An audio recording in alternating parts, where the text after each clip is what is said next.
Welcome to the SaaS Revolution Show, a podcast by SaaStock. Here we interview SaaS founders from around the world who've been there and done that, as they share the ins and outs of how they built their businesses, their operations, their path to securing investment, and more.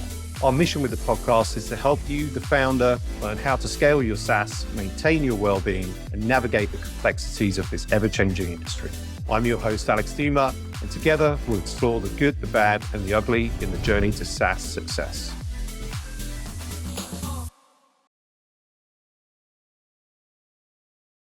Welcome everyone back to the SaaS Revolution Show. I am your host, Alex Theuma, CEO and founder of SaaStock, also general partner at Back Future Ventures. Delighted to be joined today by Bethany Stachenfeld. Hopefully I got that almost correct, who is the CEO, co-founder at Sendspark. How are you doing, Bethany? I'm good. Yeah, thanks so much for having me here. Good to have you. Now, is that a bale of hay behind you, or is it kind of like one of those rugs that you hang on the wall? It is. It's a tapestry. Yeah. And it's funny because I used to work in out of our investor's office in Chattanooga, Tennessee, and they had this there, and I just liked it. I would always do all my calls in front of it. So even after moving to Austin, I found it on Etsy and I bought it just because I was going to say, did you just take it off your investor's wall and bring it? I tried. I literally was like, can I just move? And the other one was huge. So I didn't know it fit my car. And they were like, that was $2,000. You can't have it. So I bought a smaller one for much cheaper. Very cool. Very cool. And what is it like a tapestry of? It's not the Sendspark logo. It's literally just what it is. I mean, I don't know. Oh, okay. But I like the yellow. I feel like it stands out a little. It's just a little different. It's good. It's good. Giving good vibes. But good to see you again. Actually, I was just in Austin a couple of weeks ago. I hope the weather has improved. It's better now. I couldn't believe my luck. I wanted to escape the UK winter, which has been very long.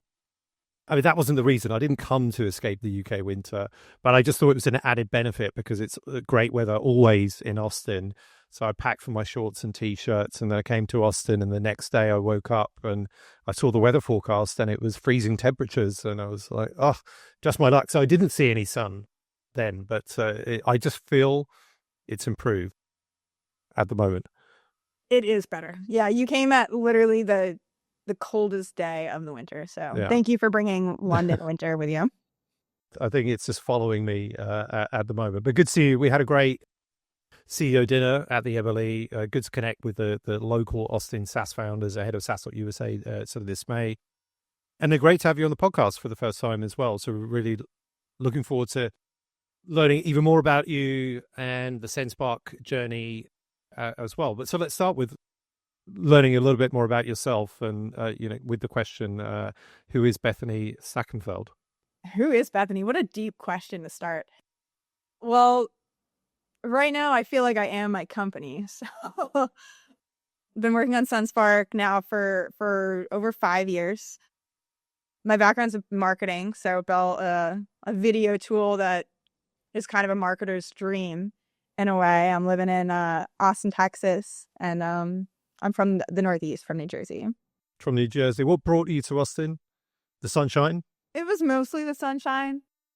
It was actually very hard to get here. I love Austin, I love Texas, and I love sun.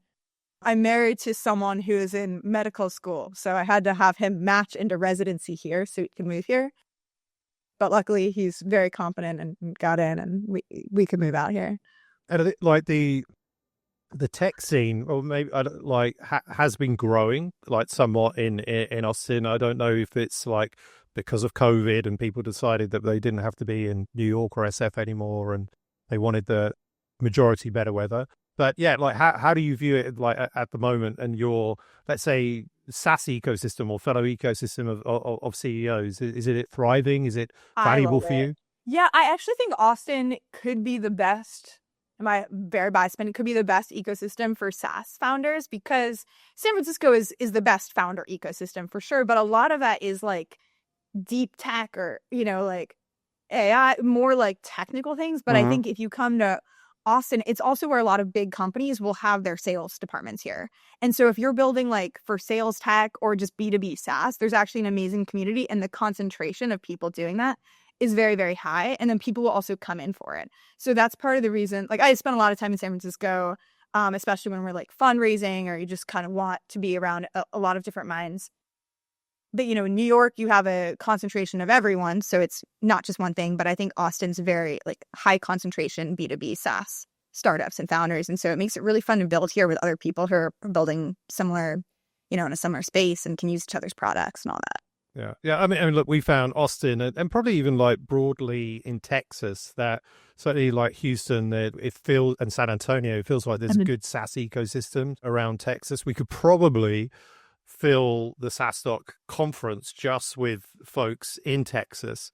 But also, it's just more fun if people are traveling, from across the US, a little bit more, diverse thoughts and opinions there and companies. So you've been there a couple of years, but you've been building Sendspark for over 5 years. So tell us why you decided to make that leap from the marketing sort of career to being a CEO. Maybe what's easier, being a CEO or being a marketer.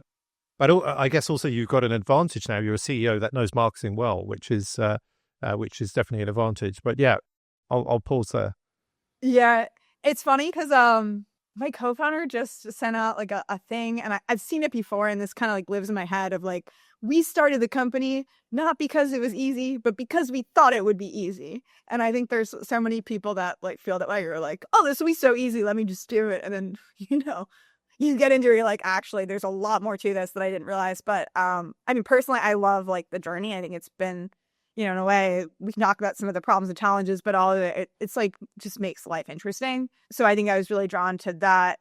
In terms of why Sendspark, we just saw, my co-founder and I saw a really big opportunity. We are doing a lot of outbound email. I was marketing, I was doing a lot of the email automation, and we were trying to send videos, and we found that the videos got really good responses, especially we're in the education space. People really like the personal connection. It made a big difference, but you couldn't scale video the way that you could scale email. With email, you can have a template, you can change different variables, change different things, and personalize at scale. And with video, you're either recording one video, it's very manual, or just sending the same thing to everyone. There isn't that dynamic element. And so we just saw that as a massive opportunity and thought it'd be a lot easier to do than it is. So we started, 6 years ago, and it probably took us at least 3 years to build a really, really good product. And, now I'm super proud of the product and what we've built, and we're bringing some amazing companies on board and getting great results for them. So it's definitely been a journey, but I'm super proud of what we built now. Amazing. I mean, just on the easy sort of point. I mean, it's definitely not easy building a company or building a SaaS business.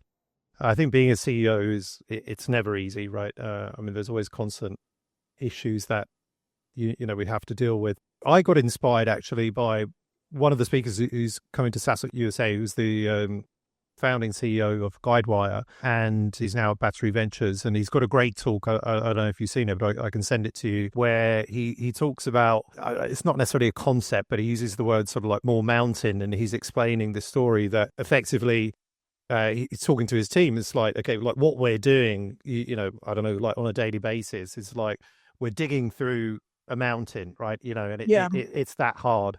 And then what's at the other end of the mountain? More mountain, right? Yes. And that's just how it is. And actually it inspired me to update my company values and effectively saying, look, we don't choose easy, we choose hard, right? And what we do is hard. And giving that analogy, it's just let's say we do one event, SaaStock USA. Once that's done, we have to do, the next event, right? And it just never becomes easier, right? There isn't that moment. There's always. You will. You're when we get this, I remember being super early. We're we get 20K MRR. We're gonna buy Tesla. We're gonna be so great. And then you get that. You're no, fuck, we need $1 million. We need $1 millionaire. And then you get $1 million. You're we need 10. It never stops. Yeah. So no Teslas yet. No Teslas yet. Okay. All right. We just have to hitch a ride with Nathan Latka. And so 5 years in, and well actually before we get to that, can you tell us are you bootstrapped, venture backed? I mean, I think you mentioned that the Tapestry was inspired by one of the VCs. So, and maybe just a little bit of data about the company, how is it going 5 years in? Yeah. So we've raised some VC, not a ton, well, relatively, I guess. We've raised 3 million in VC over the last 5 years. And so I like, that might sound like a lot, might sound like a little, but the way I see us is we're kind of like in the middle. Like you basically have your people that are totally bootstrap or not that, and your people that are like, oh, we raised so much money, we can just do whatever we want. And we're not like that either. We're like, okay, we have money and we're putting it to work. Like I actually really pride our ability to be efficient. We're very close to being profitable, and we're, still growing consistently, but not like growth at all costs, just burning money. What's really important to us is like having a good business, having really strong like activation, retention metrics, making sure our customers are successful, which all comes into like building a good, like a real business. Makes a lot of sense. And so is your view that you've raised enough money to help you do this, profitable business and not have that requirement to, be on the venture path and do, an A, B, C, D, E, F, forever raising? I think we might. I actually think maybe we will go down that route and raise more and do our A, B, C, D, E, F. But about 2 years ago, or whenever we raised our seed round, we really had to raise. Like we were running out of money. We had really short runway. Like we needed to raise. And I don't think that was a good position to be in. Like I was not raising because I wanted to. I was raising because I had to. And so I took that as a learning experience. It was like, we'll never have to raise again. Like we will want to raise. We'll be like, great, everything's going so good that we want to like put more in the business and fuel this and make sure we have that and like choose to raise. I think having like being profitable lets you control your own destiny, raise on better terms, and just be in a stronger position. So that is really like the goal is to never like need to raise a Series D or else the company will die. But I do believe that Sendspark, can be a unicorn, and I want to go down that path. I just want to do it on our terms. Fair enough. But how was that then, that experience, if they say that you had really short runway raising because you had to going out to these VCs and they would look at, I guess, your data room requests, certain information. They see that, okay, the runway is short. What was like the feedback from the VCs? Obviously, you did manage to raise that 3 million, and I imagine it would have been a very stressful time for you, right? But what was the VC perception of this? Yeah. Well, it was pretty it was comical. It was also a really bad time to be fundraising, which we knew, and I'm kind of forgetting the details now because it was a bit ago, but when our runway was getting short, it was a bad time to raise. And so we're like, oh, well, wait and see if things get better. And then the market just kind of got worse and worse. And we're like, all right, it's time. The clock is here. And so what we ended up doing, our burn was pretty low at the time relatively. So what we ended up doing was we started taking checks in immediately. So we wanted to raise like 2 million. And what we did was we basically just started taking checks as soon as possible on safes. And I remember like, because our runway was short, the first person who was going to invest was like, I'll invest, but only if you can get, a small chunk. So not the full 2 million, but I think it was 400,000. It was like, if you can get this much, because I don't want to give you a check and then have you go out of business a month later. And so what we ended up doing was we basically were able to then get up that 400,000 from, some investors. And then that also gave us another year runway. And then so when we raised the rest of the round and the full amount, we weren't having, I'm going to say it was like 3 months or whatever it was. We had a lot more runway and we're in a stronger position. And also like the thing with fundraising is like no one wants to invest. And then one person wants to invest and now your round has momentum and then people are throwing checks at you. So it was like a little bit nerve-wracking to get that first check and that first thing. But as soon as we got it, everything else kind of fit into place. And whilst I was in Austin, I think before we had the dinner, it was before, maybe the same day, I caught up with Pep Ladger, and he said, "Oh, you should get Bethany to SaaStock USA, and business is going really well." I don't know if he's one of your angel investors, but it was kind of like he was saying a lot of good things there. I'm assuming he's correct there. But can you share, it's going well at the moment. What are the things that you're doing to really kind of like drive the business forward and grow Sendspark?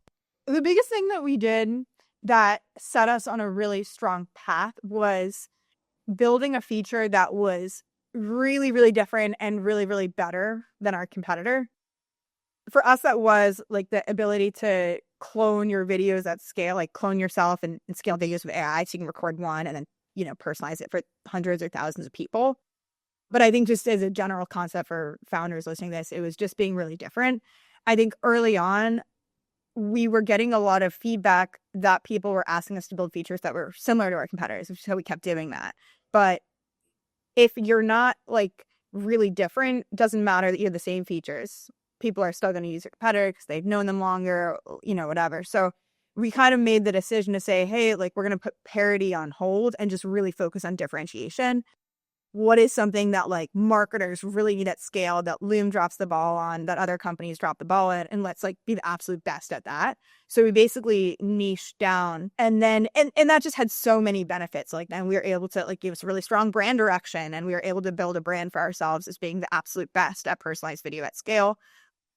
People who needed that feature would come to us, clearly better than the alternatives. And so we did that. I'm going to say now is like 18 months ago is when we started making that like really intense evolution in that direction. And that's what made the biggest difference.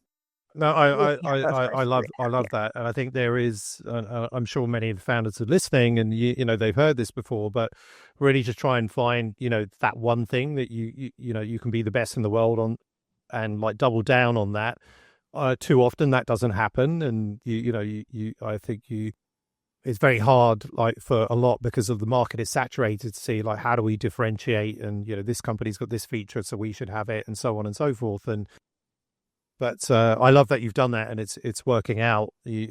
Putting, I guess, that the best advice into practice and seeing the results, and hopefully many listening can also just think about what is that one thing that we're the best in the world at, or want to be the best in the world at, and really double down on that. I'll also say there's two parts to that. So you want to pick something that you're the absolute best in the world at, and you also want to make sure that that is part of a growing trend.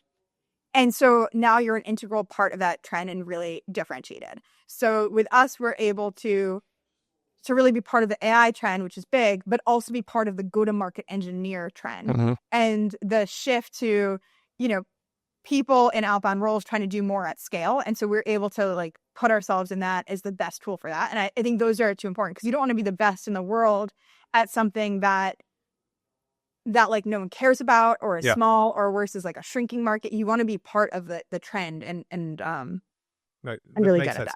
How are you going to market? How are you acquiring customers? What does that look like?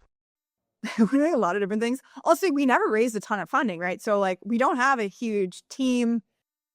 Other than that, we all kind of do a little marketing. We don't have even a full-time marketer right now.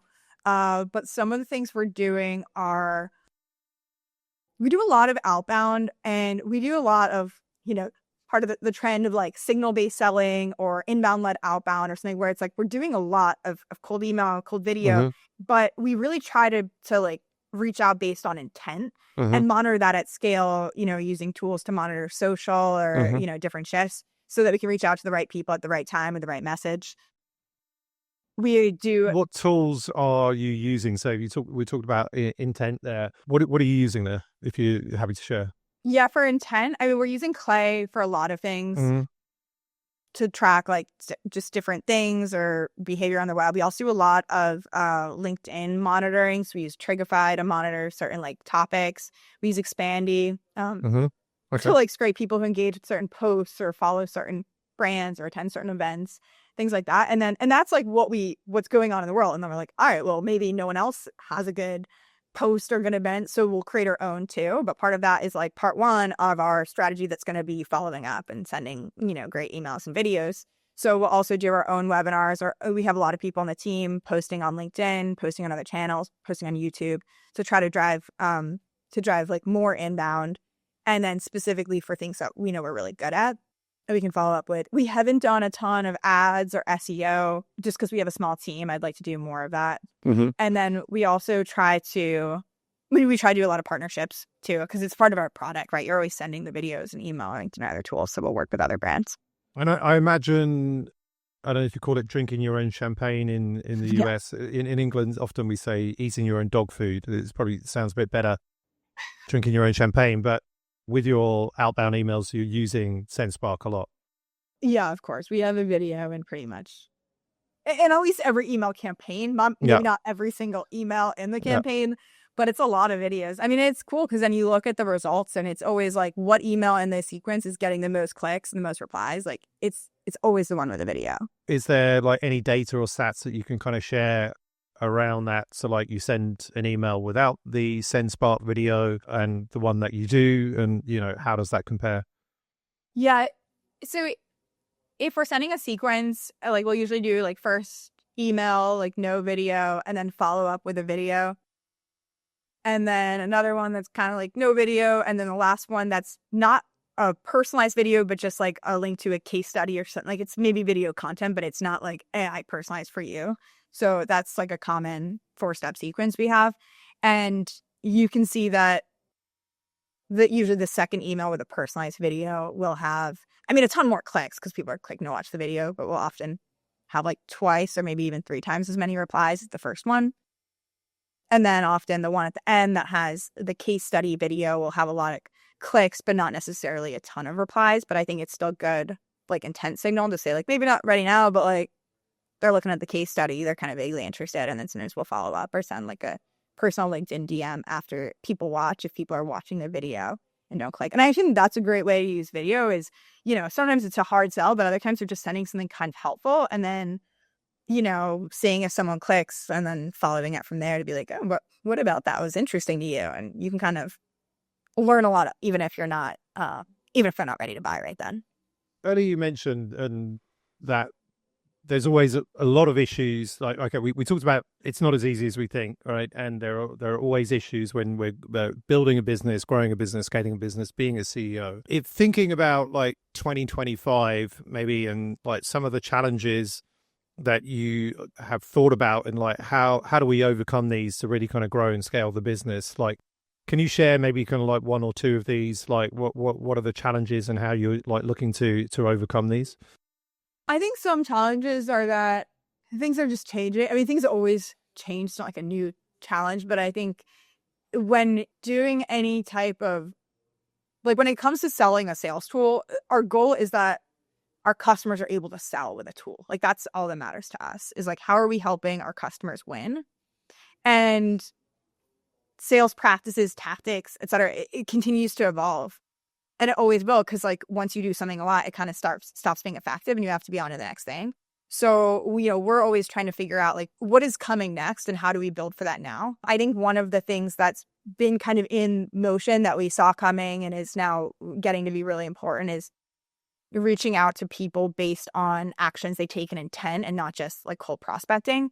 And so that's something that like we just really are trying to figure out how to build into our product and set our customers up for successfully, even though it can look a little bit different for every company, because the way that like you find intent for people attending like SaaStock or sponsoring SaaStock is going to be very different than the way, a med tech company finds a hospital that's hiring and needs their, doctor hiring tool or whatever. So we're trying to figure out like, how do we help our product personalize at scale for a bunch of different industries and a bunch of different things. And that's just like, it's a little bit of trying to predict the future, because you got to like predict and then build it and then have it ready for when, people really need it. Just on that, because for me, it's very topical at the moment. I guess I'll sort of just give you my example. Now, obviously, we're not a SaaS company; we're an events business. Like, in terms of, let's say, that's the core proposition, but also community and providing content, etc. But our conferences provide the most revenue. It's the core stream of the business. And when I kind of reflect, I created the product. We had some iterations, around sort of like innovation. But then there certainly was a point where it was like, well, if it's not broke, don't fix it. So the innovation wasn't necessarily coming. And then you'd start to see that actually there is a shift in what the customer wants. But actually, we haven't necessarily sort of like built that. And so there was certainly a period, I would say, 12 to 24 months of where we hadn't innovated. And then we're seeing, maybe this kind of like an adverse impact to an extent. We were still doing well, but we also saw that we weren't quite delivering what the customer wanted. And then, finally, I think like this year, I spent a bit of time last year, thinking about the future, and then like, how do we, innovate? How do we upgrade the product? And we've done that for 2025. And then when I look back and say, well, actually, it should have been my job as the CEO to constantly think about innovation. But perhaps I was thinking, well, we're not a SaaS company, so we don't have to come out with all these new features, so on and so forth. Jen. But I guess with your role as the CEO, thinking about what is the future going to be? How are we going to evolve the product? How do you do that? How do you spend your time on that and getting these ideas into the business? Oh man, it's so hard. I mean, I think that every day looks a little different in terms of, are we planning for the future, or are we just focusing on delivering what people are asking for right now, or are we raising money or hiring it? And there's always a mix of planning for the long term versus just executing for the short term. So I don't have a great system. I mean, honestly, some of my system is just do what I want. It sounds bad, but if there's something I feel I should be doing, but I really don't want to, I will often just be well, maybe I'll do something else right now, and then I'll just see if I want to do it later. And that way I'm kind of optimizing for maximum enjoyment. But I think when you enjoy things, you do it better. So yeah, sometimes I'm just hey, I'm really, maybe I'll have a conversation or something sparks. I'm really into this right now. I'll block up an hour and do it. And then try to do something else later. And what I've tried to make a habit of doing is when I start something, really try to finish it at the moment, or at least get it as finished as possible. So maybe that means pushing out the next thing I had planned in 30 minutes, but making sure okay, while I'm thinking about the future right now, instead of being I'm going to half think and then do something else and come back, I'll try to complete it, get it in motion, and then I can move on to the next thing. Because I think one of the things that can be really bad at a startup, for any person, the founder or employees, is when you have a ton of half-started things and nothing's actually getting out or done. And you're I'm so busy, but you're not doing anything. So I kind of do a lot of different things, but what I'll often do is just be okay, I'm going to do this and I'm going to finish it, and then I'll do the next thing. But for those, I don't have necessarily the best system of how to balance. It is hard. I think for me, again, if I look at last year, maybe one of the changes, obviously speaking to customers a lot and just kind of seeing what's happening in the market, what are they looking for, anybody else doing this, and kind of getting their feedback, going to some of the market leading events, and just kind of checking out not necessarily direct competition, but other industry shows, and just kind of learning from.